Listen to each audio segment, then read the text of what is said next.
Welcome, everybody, to Casting for Two.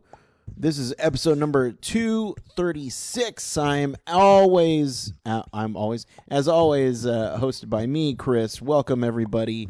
Today, the sponsor of the podcast is going to be Cougar Gaming. Cougar Gaming is a fantastic company that makes gaming peripherals for your PC and laptop. They also make chairs, which I got to get me one of those. But Cougar Gaming was nice enough to send me a mouse because we all know I needed one. They sent me the Revenger S computer mouse, and for gaming, everyday computing, even my editing, oh my gosh, it's been super smooth. So I'm really happy about that. If you guys want to pick it up, because it's very reasonably priced, link in the description below. Search it on Amazon, and there you go. So everybody go out and grab the Cougar Revenger S mouse. You're welcome. There we go. And as always, if you want to keep up, in contact with me for everything that I do, I'm on Twitter and Instagram, both at castingfor2, or you can send me an email at castingfor2@gmail.com. So that was all the shop talk I had for today. I guess I should talk about my guest, maybe. Yeah. So this, my guest today, she's first of all, it's Amy Rutberg. We haven't known each other for a very long time, but we followed each other for a very long time on Twitter, and it's just one of those things where we didn't know how it happened. Ultimately, I figured it out, but I don't want to tell you guys that because that's between myself and Amy.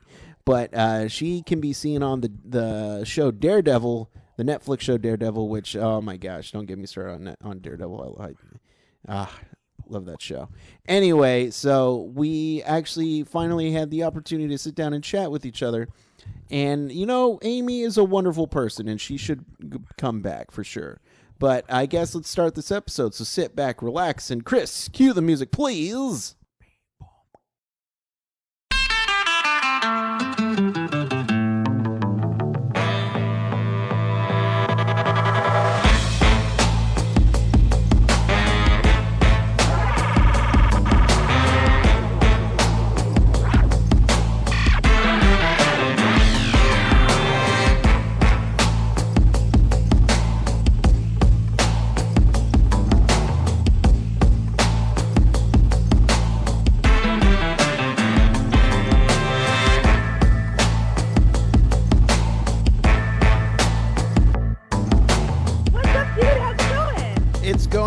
Yourself?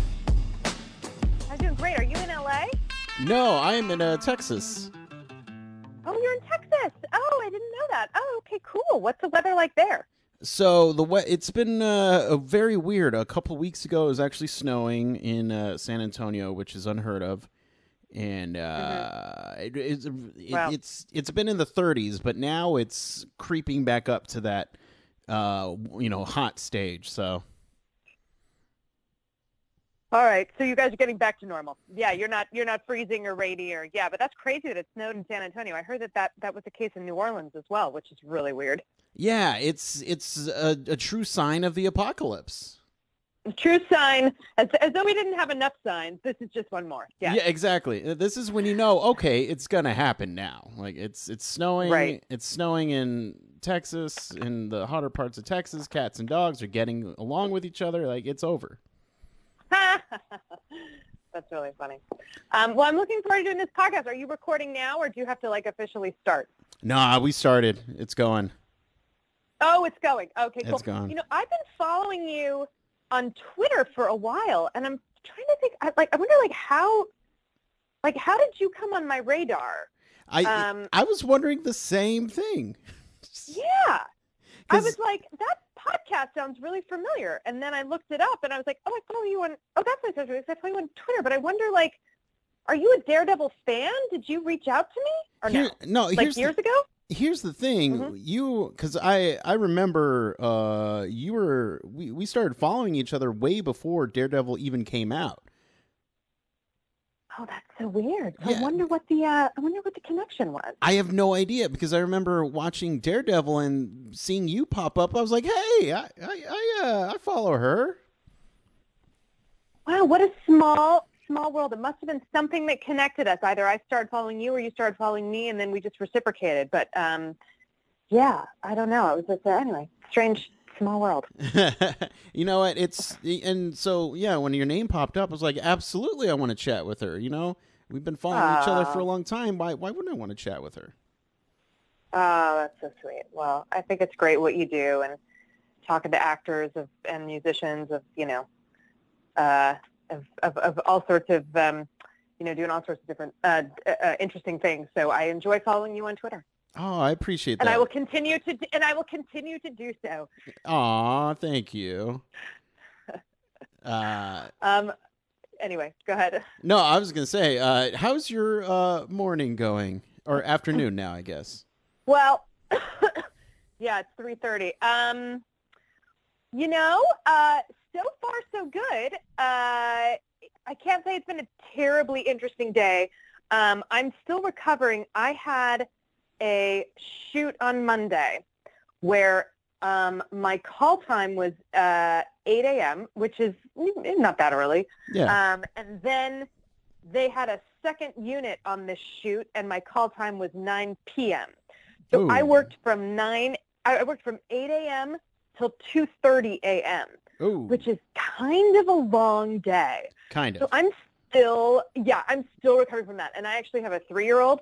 So I was then up. So I got home. I went to bed at like 3. My husband left at 5 to go to Vegas. He's in CES in Vegas. He was like, see ya. And then my kid was up at 6:30. And then I don't think I've slept. I think that was like the 4 hours I slept in like the last 2 days. So yeah, so so I'm still like in recovery mode. Like I'm walking around the streets of New York and everything seems louder and colder than it should. And so as a person who, sleeps like we all do, what Right. is the maximum amount of sleep that you need to be like, oh, I feel rejuvenated throughout the day? Oh, okay. Yeah, you know what? I was just thinking about that, so it's interesting that you ask. So in general, I'm not. So I'm a real early riser. Mm-hmm. I open Starbucks on First Avenue at 5:30 a.m. I mean, I don't like open it like I work there, but like I'm the first customer at 5:30 a.m. So yeah, they give you the early keys morning. and they send you in there. I'm waiting for that. I'm totally waiting for that. Oh, yeah, that reminds me of another story I won't get into. But so 5:30 a.m. is when I normally sort of like I'm usually up by 5:30. Mm-hmm. But 6 hours is my magic number. If I have 6 hours of sleep, I can almost conquer anything. And then if I get 7 hours of sleep, then that's like, oh, like I'm feeling good. Like I could stay up a little late. I could have some cocktails. Like I had like 7 hours. I can't remember the last time I had 8 hours of sleep. But one should. Like I'm not saying you should only have 6 or 7 hours of sleep. You should have 8 hours of sleep. But it's been a while since I've had 8 hours of sleep. Okay. What about you? What's your sleep? Do you sleep more? No, I'm the same as you. Well, okay, so I think my perfect number is 6 hours of sleep. Because I feel alert, I feel awake throughout the day. If I get more than 7, I'm tired. Yeah. I don't want to do anything. I just want to stay in bed. Yeah, totally. So totally. No, yeah. I totally get that. Yeah, yeah. I drink it. Oh, go ahead. No, go ahead.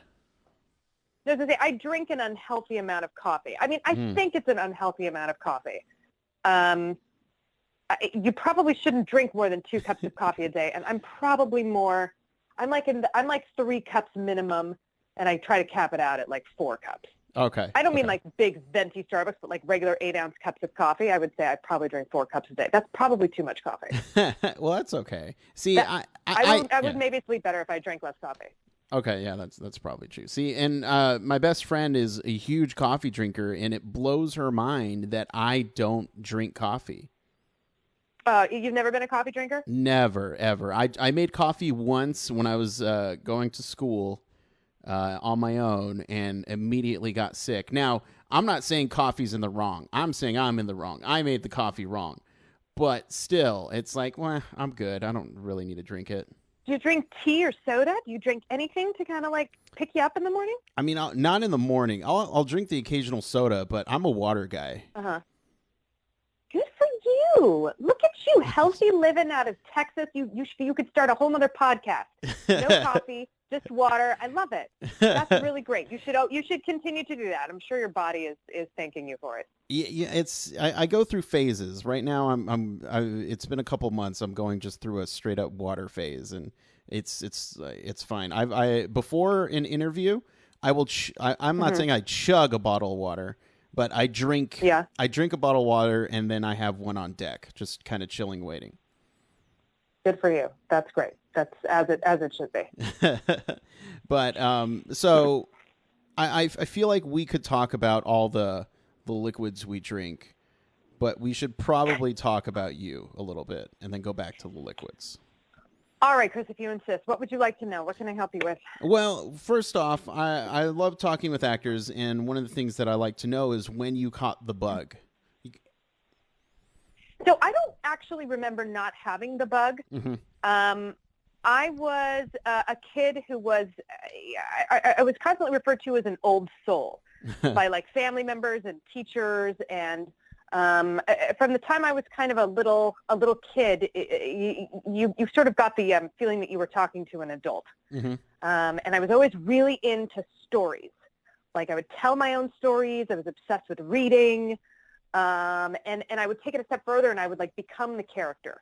You know, I wasn't just I didn't just like, you know, love the Ramona the Pest books. I would like go to school for several weeks dressed as Ramona the Pest and insist that people called me that. So I guess I had a flair for the dramatic, you could probably say. Okay. You could probably say that. So I've been doing like little plays and stuff since I was a little kid. You know, I started out doing like community theater and like children's stuff, and then this portion of my life story could take up the whole podcast, so I'll just consolidate it for you. But I ended up going to college very early. Oh yeah. I ended up starting college in my early teens, and that's where like the theater world like really exploded for me as far as like passion and interest. So I have a big theater background, years of doing theater, and that brought me to New York originally when I was 17 to do a show. I'm originally from California, and then back out to California to finish college. But the interesting thing about that, I think, is that because I was kind of an old soul, like it worked so well in theater. Like it, like you can always kind of play older. Like it was always, you know, it wasn't like weird to have like a 15-year-old playing Mary Magdalene and Jesus in, you know, the UCLA production of Jesus Christ Superstar. Right. But that doesn't actually translate to television. Like playing older doesn't help you in TV. So my television career didn't really take off until, you know, until I turned 30. Mm-hmm. I mean, that was really kind of the magic number because I finally caught up to the parts that I should be playing. You know, like I always say, like I play women with jobs. I don't play like the cool dude's girlfriend. Well, I mean, I guess now I did if she had a job. But like, you know, I didn't feel like the Ange. Like I was never going to be on like the OC. You were never going to find me on like a show like that. Like I play like lawyers and doctors and CIA agents. Like that's kind of more my thing. So, but I'm grateful for all those years that I had of theater. But I guess to originally answer your question, it was always there, like in some capacity. If I wasn't doing theater, I was doing voiceovers, commercials. I mean, you name it. So there was never a decision. I just never did anything else. Gotcha. And you said earlier that you went to college at a very young age. Was that for you? Was that weird? You know, kind of being around all these other students that were older than you. And I'm not saying they were in the hey, let's party, get drunk phases, but like was that awkward for you, or were you not aware of any of that? No, I mean I was totally aware of it, but you know, when you're a theater nerd, you're a little protected from that. Like my people weren't getting invited to the cool frat parties. You know, we were like waiting up late to go see the Rocky Horror Picture Show at midnight on Sunset Boulevard. So like that, you know, I actually think that as far as like drugs and partying and drinking, I think I had a more innocent time of it than the kids I grew up with who went to the high school that I would have gone to. You know, like I think that that their high school stories are like insane, you know, and people ended up in all sorts of, but like my I mean, let me put it this way. I'm 30 something years old and I've been in many, I've never even seen cocaine. Like, I mean, Right. so, you know, I mean, like I've literally never seen it. Like, I Yeah. don't know what it looks like except in movies. So yeah, it wasn't weird from that aspect, but by the time I started UCLA, I was 15, living in the freshman dorms, and there's not a huge difference between like a 15-year-old girl and like an 18-year-old boy as far as maturity. Like, you know what I'm saying? If like, anything, like, you girls, were like, you were just more too mature. Yeah. And I still have some of those friends from my first year living in the dorms at UCLA are still some of my best friends. Mm-hmm. But so yeah, I was fine. I mean, it was a different path, but I definitely didn't feel like, you know, I was exposed to anything that I shouldn't have been, or I wouldn't have been exposed to had I taken a more traditional route. Except good things, like, you know, artistic things. That, you know, it was only, I would say it was only a positive for me personally. Yeah. No, I feel like I'm right there with you as far as, you know, it's like, well, we could either go to this party or there's a midnight showing of The Jerk that we can watch. Totally. Or it's like, ooh, they're doing like, you know, oh my gosh, who was like the playwright that we were like all obsessed with in high school theater, college theater, like John Guare, and you're like, oh, we could go see the local production of, you know, it's not even coming to my mind right now, but you know what I'm saying. That was definitely, we were definitely theater nerds, comic book nerds. We're of the same, you know, right. We're cut from the same cloth. Exactly. And so, so then you get older, you start getting all these roles. Is there, first of all, what is your method to getting into a character's headspace? Oh, you know, that's interesting. That's an interesting question. I'm not sure if I've ever been asked that. So for me, most of my experience in television has been pretty good writing. Mm-hmm. You know, especially on a show like Daredevil, it's actually excellent writing. Yeah. And so I start with reading the material over and over and over again. I always print things out, which is hard. I don't think I'm actually supposed to do that with Daredevil because the like scripts inside, like I don't think you're supposed to they come out on like a secret server, and I don't know, somehow I figured out a way to print them. But and then set them on fire so nobody else sees them. There we go. But yes. But so I always have to read things on paper.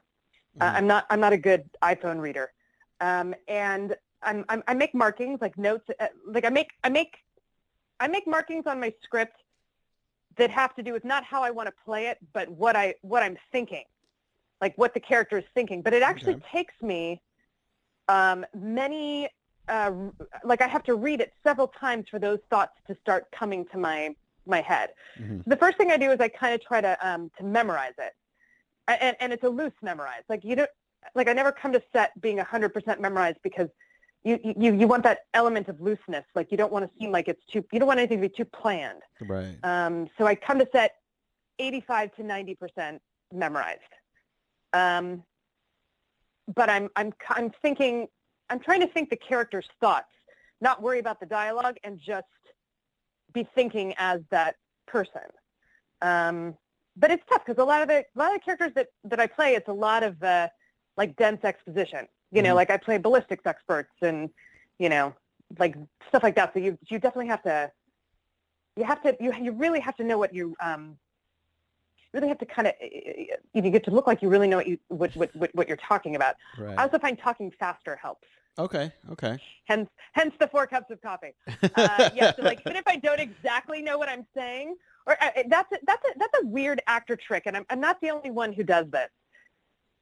But if you're looking at something and you're not really sure how to play it, I mean, especially if stuff is like really dramatic, because if you've got like a emotional scene, some of the best emotional scenes you see on television, like the words might be emotional, but the actor's not playing it in an emotional way, and that kind of, in a way, is makes it all the more moving. You know, like, you know, if somebody is saying, you know, I'm going to die without you, if they're also crying while they're saying that, it's like, oh my God, okay, that's like a little much.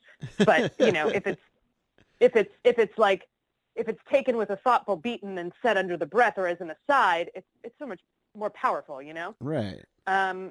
So, I mean, that's not always the case, but that seems to be what I gravitate to. I mean, as a viewer, but so if I've got something particularly tricky and I don't know how to play it, I just speed up I just speed it up, and somehow it makes more sense. Okay. I just imagine anyway, the director coming up to you, Amy, you killed these 2 pages real quickly. We're going home. That's it. You know, funny you say that. That actually happened with the first unit on Monday. They were like making a joke to the director. They were like, you know, we're like an hour ahead of schedule, but don't get too far ahead of schedule because then we'll have nothing to do.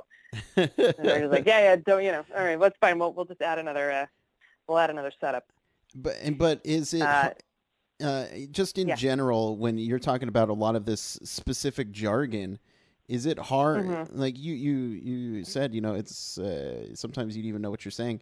Or what you're talking about. Is it like, are there any fumbles for words and stuff like that? Oh, sure. But, you know, you get a few takes to do it, to get it right. You know, usually if there are tricky things to say, that's what I've spent the time working on. Okay. You know, the tough thing is when, you know, especially in television, they change their minds a lot. You know, they do rewrites very quickly. And I have worked with many a series regular on like long-running procedurals Mm-hmm. who don't learn their lines until they get into the makeup chair that morning, because I mean they say, well, it changes so much anyway. What's the point? Right. So they're you know, and you think about all those actors for all those many years who did soaps and like had to churn out, you know, 15, 20, 25 pages of dialogue. And there's just something in their brain that'll just, you know, it gets in that makeup chair, feels the fluorescent light, and is able to like learn that material for a very small amount of time. Right. And then it goes away in their head, and then it goes away forever. Right. And then they have no idea what just happened. They pass out. They have no idea. And and 6 months later, when someone's like, "Oh my God, that episode, that was so great," when blah blah blah, and they're like, "I have no idea what you're talking about." It's like, okay, great, yeah. Well, what show am I on? Totally. I once one of my first jobs in New York was doing a scene with Jeff Goldblum. Okay. Ooh. And he was a real sweetheart. But it was one of those scenes. It was Law and Order: Criminal Intent, and you know, he's asking the questions and I'm giving the answers. So I am moving the story forward, and I am saying a lot more than he is. You know, because I'm like I'm just exposition. Right. And he was so sweet and asking me so many questions, like, how'd you get started in acting, and where's your family from, and blah blah blah blah blah blah blah. And at one point, I had to say, you know, Mr. Goldblum, or I'm sure I called him Jeff, but I was like, you know, I would love to talk to you more, but I'm really, really concentrating on trying to get these lines out. So if you could just wait and we could talk at lunch, that would just be great. And he was like, yes, of course. But it was like I thought, because it was just, you know, it's so much harder for the guest star, you know, because we have all the exposition, and the series regulars are like, so tell me what happened last night. Then like beep, beep, beep, beep, beep, beep, beep. And then what did you do? You know, I mean, that's their line. You know, right. So it's, it's pretty funny. Nice. And so do you have any bad audition stories? Yes. I'll just tell you the first one that comes to mind because it's my famous bad audition story. Okay. Years ago, I went in for a pilot, and I went in for the casting director. It was for a funny role in a pilot, and she said, "You're great." And the scene was where I'm supposed to be, the character's a little drunk. She's like at a party, and she's a little drunk. Mm-hmm. So I did it, and she was like, "That was great." And I think while I was doing the audition, I was holding a water bottle and just kind of taking some sips from a water bottle to make it seem, yeah. Yeah. So great. She's like, "Great, come back. We're in a hurry to cast this. Come back tonight. And, we're going to have all the producers and the director and everyone there." And I'm like, great. So I had like 4 or 5 hours to kill. And when you give an actor 4 or 5 hours to kill, it's just enough time to sort of make a bad decision. Because like you have this thing that you're like anticipating. So I go home and I'm like, you know what? I'm going to go back. And instead of bringing the water bottle, I'm going to bring a wine glass. There we That'll go. be so much more authentic. And I'm going to just, I'm going to do the scene and I'm going to hold the wine glass. So I go in, do it, it's a room filled with people and I have my wine glass and, I do the scene and it goes fine. And I think maybe they give me a note and I do it again. And then the second time around, I drop the wine glass. Ooh. And it shatters into 1,000,000 pieces. Ah. And I'm just like, it was so bad, because, this is like a small casting office in like a waiting room filled with people. Like, it's not like I dropped, like paper, like it's right. glass. That like someone can like hurt, and in 1,000,000 pieces, and like my eyes just like fill with tears, and I start to make a joke, and I'm like, and right then and there is when I realized I was like, this is like the stupidest thing I've ever done. Like, who brings a wine glass to an audition? Like, it was so stupid. Side note, so I left humiliated. Side note, I got the job. Hey. But I think I got the job because they felt so sorry for me. And then that producer, years later, I actually just worked with him on the show Taken that I'm on in a couple weeks. Mm-hmm. He's now the executive producer of Taken. And I reminded him of the story, and he didn't even remember it. So it was only humiliating to me, clearly. Right. There you go. Do you think there's still shards of glass in that casting room? Probably. And I did, after I booked the job, I sent the casting director a bottle of wine as a thank you. And, also like a, ha-ha, enjoy the wine. Yes. Ha-ha. Here's some cups, no glasses. Goodbye. Yes, poor as Rosalie Joseph, she could not have been more wonderful about that. She was, what a wonderful lady she is. Yeah, so that's probably my worst audition story. Nice. Amy, unfortunately, time's running out for us. Oh, okay. Wow, that went by so fast, but you're right. Yeah. It really did. That just means I got to have you back on. We can, I feel like we can. Oh, I'd love it. I feel like we could probably fill 2 hours. No, definitely. I can't believe we already filled a half hour. That's amazing. Or whatever this was. But it was such a pleasure talking to you. Oh, go ahead. Yeah. No, I was just going to say, for the people at home who'd like to keep up with you, follow you, see everything that you do, where can they do that? Okay, so I'm pretty active on Instagram and Twitter, and it's at Amy Rutberg. I'm also going to be on John Glazer Loves Gear this season on True TV, which is a really funny comedy if you haven't checked it out. John Glazer's like one of Amy Schumer's writers and also on Girls. Yeah, phenomenal. And then I have a super secret project that takes up most of my time that unfortunately I can't name, but that should hopefully be coming up by the end of the year, and people will get to see that. But follow me on at Amy Rutberg. Yeah. It was such a pleasure, Chris, and I will continue to be following you on Twitter. And someday we'll figure out how that connection was made. One day, you know what's going to happen? We're both going to go to sleep tonight, and then we're just going to wake up suddenly and know how it happened. It's so fun. It's too funny. Yeah. Anyway, all right. Well, listen, enjoy your day, okay? All right, you too. And like I said, anytime you want to come back, just say the word, all right? Sounds good. Bye. Bye-bye.